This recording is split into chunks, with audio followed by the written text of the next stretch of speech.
কিছুদিন আগে আমি গিয়েছিলাম সারদাতে নিরিবিলি পার্কে ঘুরতে। সেখানে যে নাস্তা করার সময় এক চায়ের টঙে ইস্ট বেকার নামে এক পাউরুটি খেয়েছিলাম, আর সেটা আমার কাছে এত বেশি ভালো লেগেছিল যে রাজশাহীতে এসে আমি প্রত্যেকটা দোকান, কনফেকশনারি সব জায়গায় খোঁজ করেছি কিন্তু কোথাও পাইনি। সবশেষে এক জায়গায় পাইলাম, তাও আবার ইস্ট বেকার না, এটাও ওটার মতোই সিমিলার। এটার নাম আইসিন বেকার। আমার ইচ্ছা ছিল সেটারই একটা ভিডিও বানানোর।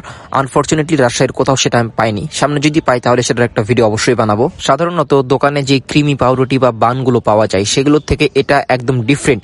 আর এটার কারণ হলো পাউরুটির ভিতরে এই ক্রিমি লেয়ারটা। এটা মূলত ড্রাই ইস্ট, মাখন আর কিছু ইনগ্রিডিয়েন্টস দিয়ে লেয়ারটা বানানো হয়। এটা খাইতে আর 5টা ক্রিমি পাউরুটি গুলোর থেকে অনেক আলাদা টেস্টি। আর আমি এখন যেটা খাইলাম এটার নাম আইসিন বেকার। এটাও প্রায় সেটা সিমিলার, ক্রিমি লেয়ারটার টেস্টটাও প্রায় সিমিলার। ইস্ট বেকারের দাম ছিল 15 টাকা আর এটার দামও 15 টাকা। এগুলো ওই বাটার বান, ওয়ান টাইম বানগুলোর থেকে অনেক বেটার আমার কাছে মনে হয়। এখনো পুরোপুরি এগুলো সব দোকানে চালু হয়নি।